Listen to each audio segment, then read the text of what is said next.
The Rifleman.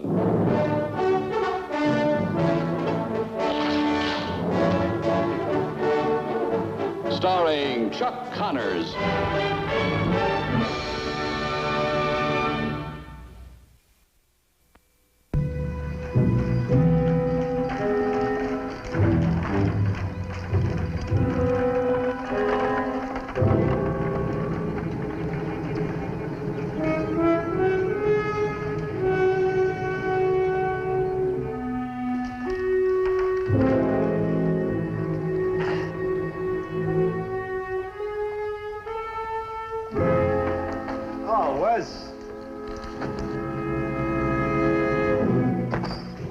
Says I'm a better man. You ought to save your money, Oni, and your friends could give you a good funeral. Strong words. For a man that's taken to hiding behind a woman's skirts. Come on, Wes. Well, sure enough, it's true. You know, maybe it wasn't in the deal that I had to take insults from a two-bit saddle tramp. Hold it. Oni, you told me you were just passing through. Well, I was on my way and I saw my old buddy here. Now that you've seen him, what's keeping you? Nothing? You're seeing him, Wes.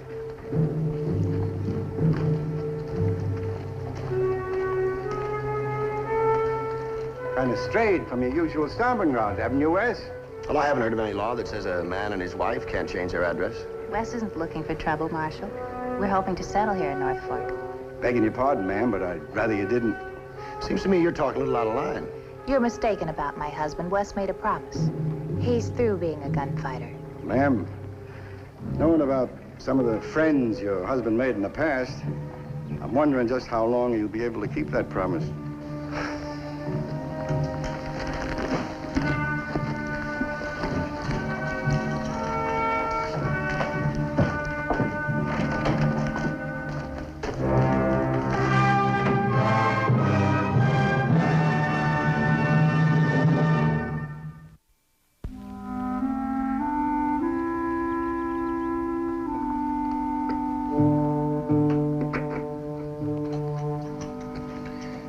Kentucky trapper told me about this when I was still in knee breeches. Spruce wood has a nice, clean taste, and it's not too hard. It doesn't look much like a toothbrush to me. It'll do till I get to town and get you a new one.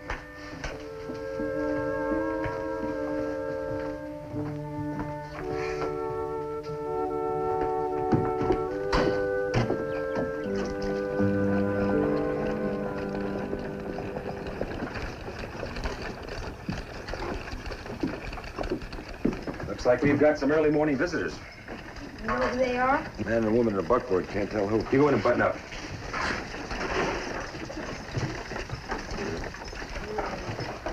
Hi, folks.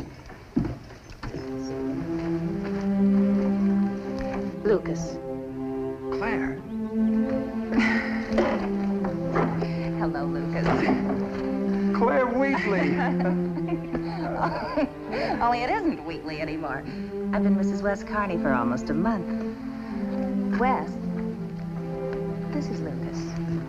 Hello, Lucas. Glad to know you. Carney.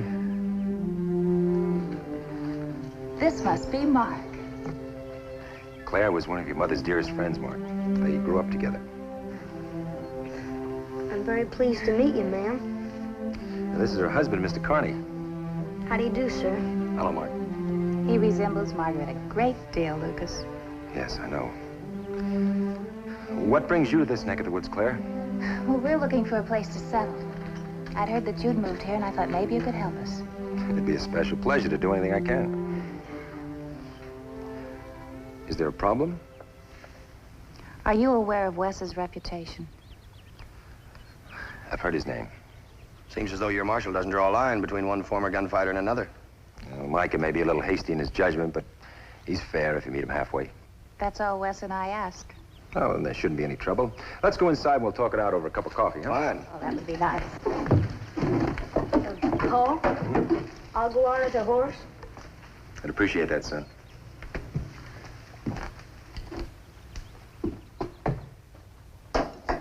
Being the wife of a man who lives by the gun just doesn't fit some women, Lucas. Well, Claire is that kind of woman. I guess I would have married Wes anyway, but when he said he'd take off his guns, I knew we'd both be happier. Well, now that you've given up your trade, what are you aiming to do? Well, we thought we'd stay in Crowder, where Claire was teaching school. But it's been a drought season there. Regular jobs just aren't to be had. I've seen it happen that way. Then I had an offer to take over the marshal's job at Bolton City. I thought it was the answer all the way around. But I guess Claire was right when she said that it was just another name for what I'd always done. So you kept on being, how do you say it, a fish out of water? Lucas, that's not fair. Well, maybe not. Look, I figured if we could buy into some kind of business here, maybe we could work it out. Well, the Don Gordon farm is for sale. It's a nice place, too. Good water and soil. Be fine for raising most any crop. No, I don't think I'd be any good at farming. Well, the only other place for sale is Matt Beal's feed and grain store. That sounds like what we're looking for.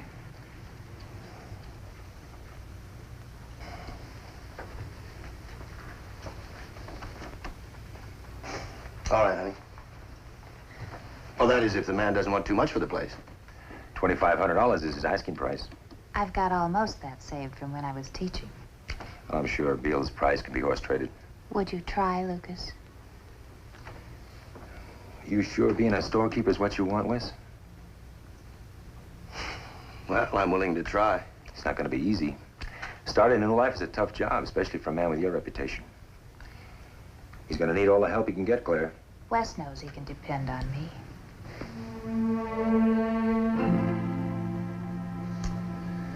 All right. I'll saddle up and we can get going.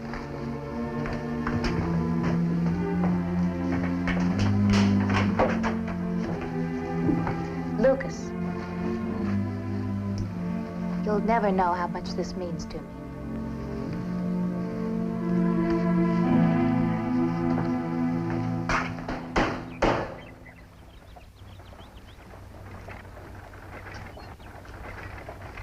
That looks pretty good, Wes.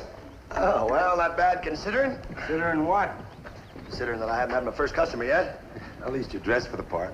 Well, Claire says when a man's a storekeeper, he should look like one. Wes, I owe you an apology. When you first came to town, I just sort of figured that... Well, Morgan and Clyde Bailey. Only Kincaid, Jeff Wallace, and... Phil Norton. As fine a bunch of killers as you'll find between here and the Kansas line. I wonder what they want here. I think we're about to find out. I told Oni I wouldn't believe it if I hadn't seen it with my own eyes. Wes Carney wearing an apron. On him, it looks natural. All right. You've had your little joke. Now move on. Oh, now that ain't no way to talk to 5 law-abiding citizens that figure on making North Fork their home. Now, we'll maybe want to start a business like Wes did. Only work a little more fitting for a man. Like, I've always been partial to banks. I think I'll open one here.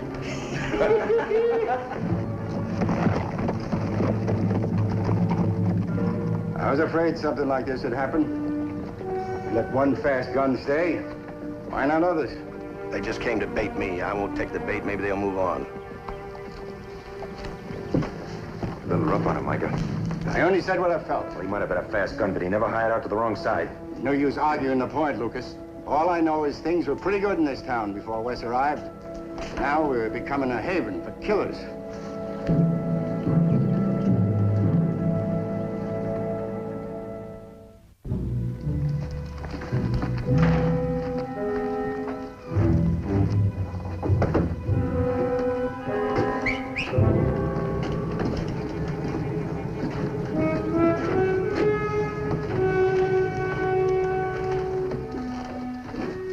On, Wes.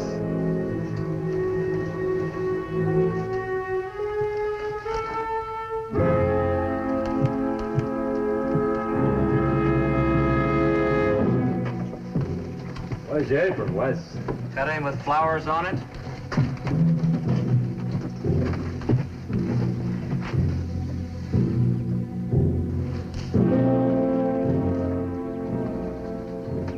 All right, Clyde, now move out of the way. Plenty of room in the street, Wes. You looking for something, Wes? Looks like he lost something. I think it's his guns. We can walk up the street, Wes. I don't mind. You know what they're trying to do. Don't let them. He ain't wearing an apron today. He's hiding behind one. Are you forgetting I took care of you once already? I ain't forgetting nothing. None of us are.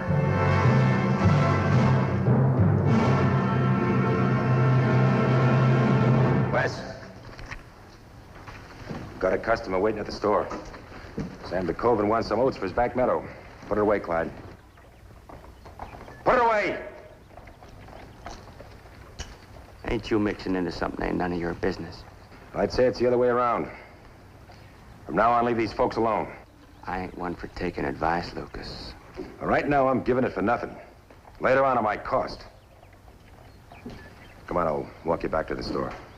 Thank you, Lucas.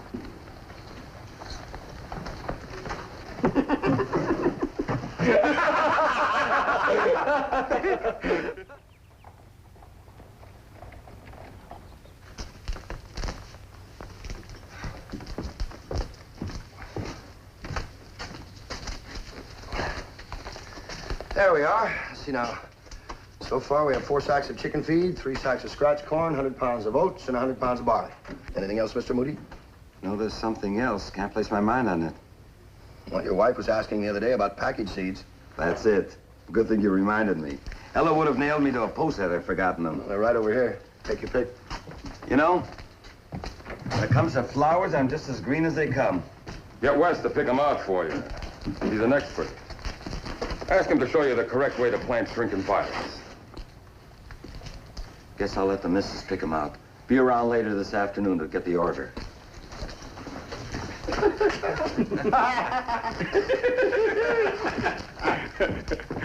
It's a nice looking place you got here, Wes.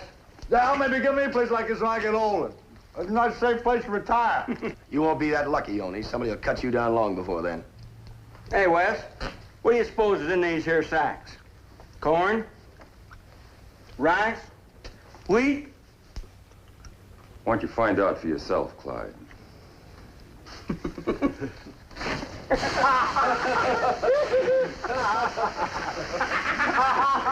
guess I'll water the plant.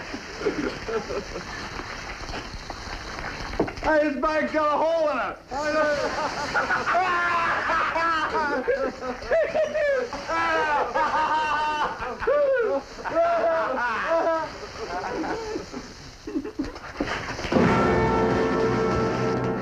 Take him and get out of here.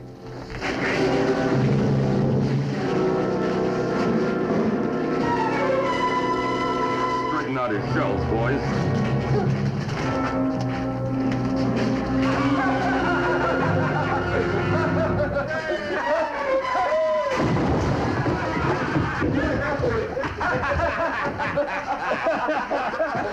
Let's take him out back.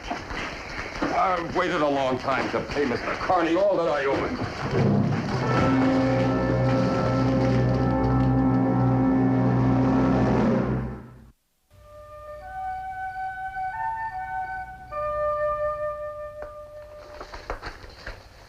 Time you turned in, son. I would have been finished long ago if it wasn't for this one problem. Fred has 15 cows. John has twice as many cows as Fred had when Fred had as many cows as John has now. How many cows has John? Study it some more, son. If you can't come up with the right answer, we'll work it out together.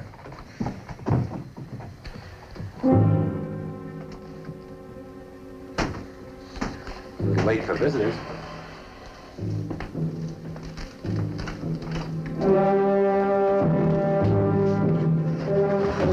Mark, get some hot water and a towel. Just take it easy, Wes. All right. Take it to your feet. Yeah.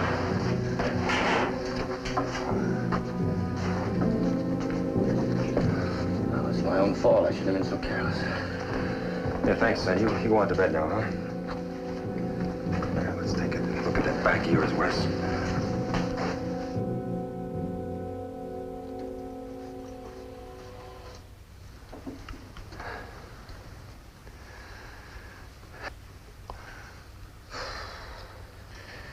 Wes, I don't think these welts are bothering you as much as something else.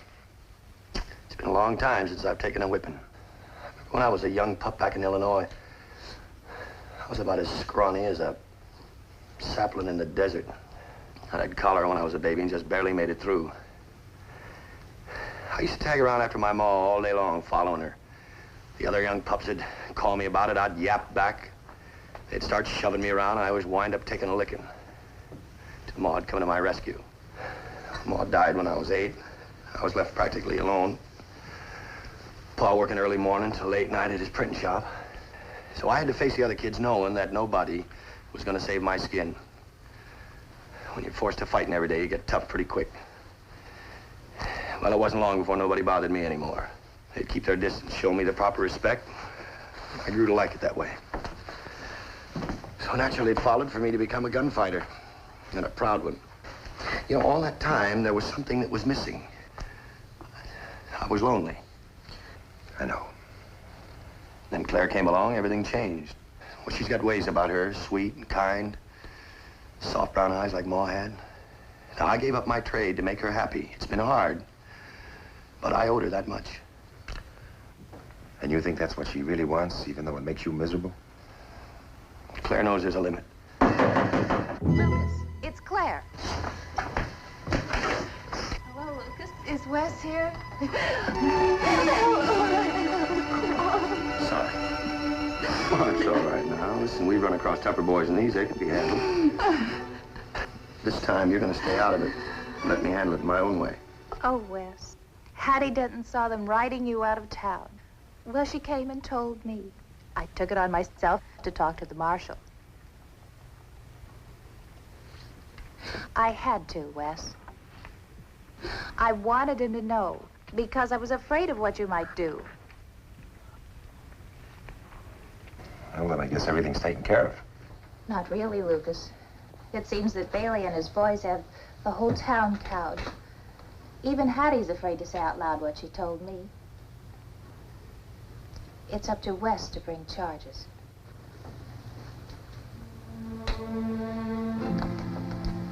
I love you, Wes.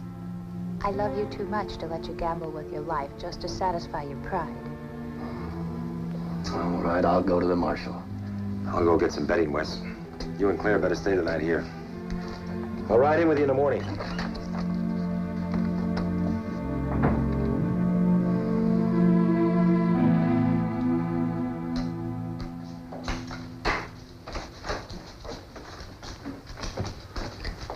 Good morning, Lucas. I was hoping you'd come in this morning. Mike, I'm ready to file charges against Bailey and the rest of them. Wes, you'd just be wasting my time and yours. Those charges don't amount to a hill of beans against what they did last night. They were in the last chance bragging. One of the boys from the Rolling R had just enough to give him too much courage. They shot him down before he could half draw. Put a bullet in Joe Logan's leg when he tried to go for help. There's the basket, Wes. File your charges there. How did it wind up, Micah? It didn't. I tried to get me some deputies last night, but nobody'd stand up. I saw Bailey and the boys out in front of the hotel this morning. They're figuring on staying, Lucas. Taking over the town and me with it. Where are you going? Try again to get me some deputies. I'm counting on you, Lucas. Good luck. Lucas, We've got I'm a gonna... lot of work to do back at the store. Sorry, Lucas.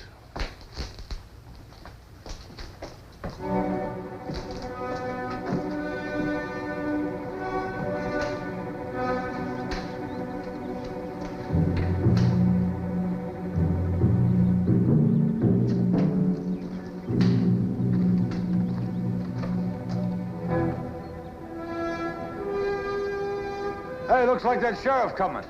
Anybody with him? Luke McCain. Who else? Nobody else.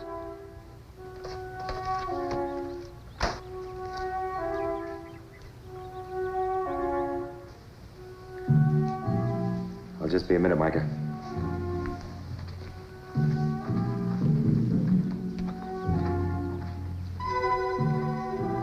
Go on home, Charlie. Hello, Lucas. Mike, you had no better luck today than you did last night.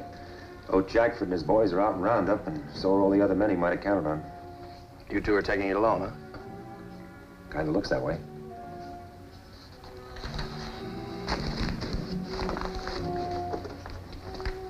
We can straighten up ourselves, Lucas.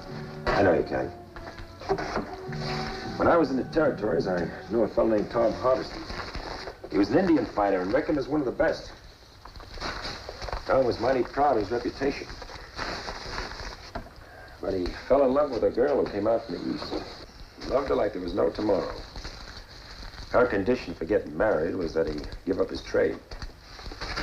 Well, he did. He quit and opened up a small inn and was doing pretty good. Then one day, about 20 miles out, the mail stage was wahooed by a raiding party.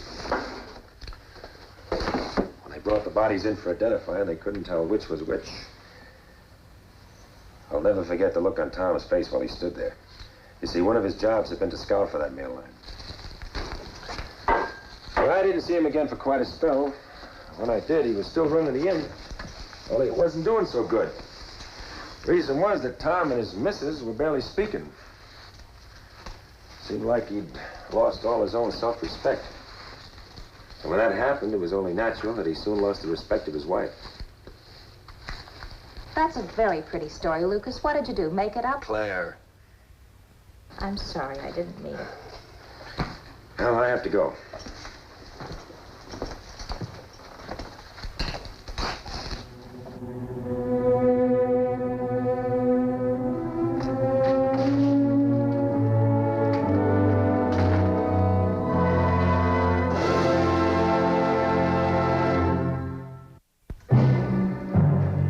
Lucas, boy, I was beginning to think you forgot all about our appointment.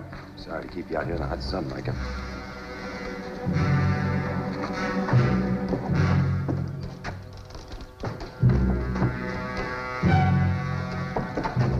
Well, no use waiting here. Let's go.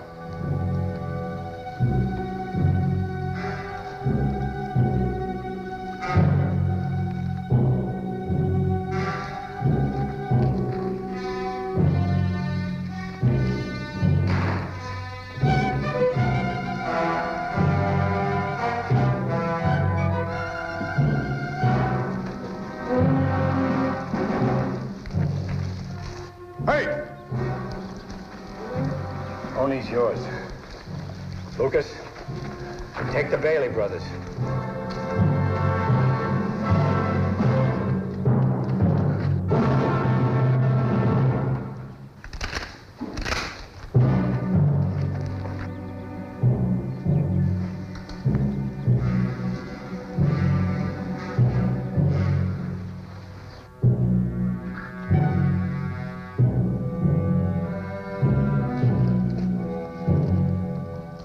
All right, boys, put down your guns and surrender.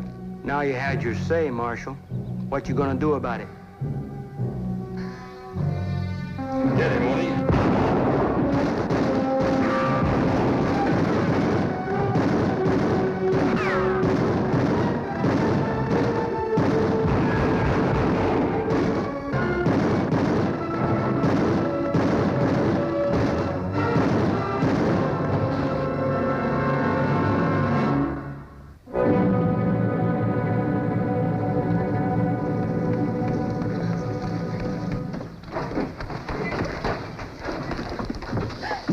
That's what happens when a man takes all his guns. He gets careless. That's all right. Don't worry. Is that all you can ever say? Don't worry. Better take him up to the docks. I'll look after the store till you get back. Never mind, Lucas. Wes is going to take that marshal's job if it's still open. I was going to talk to you about that. Were you now? Marshal? Lucas?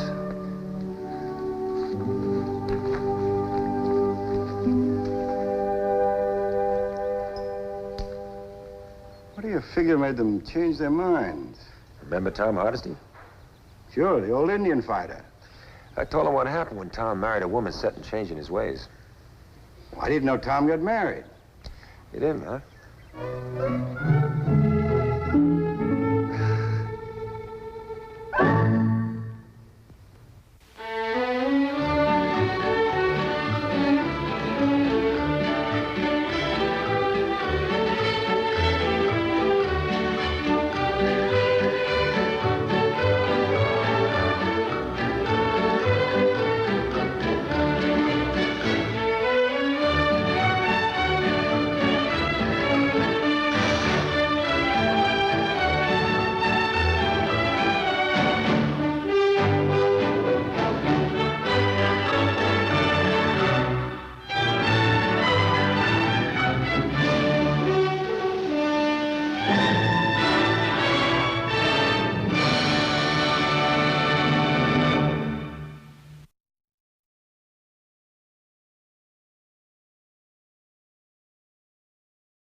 you.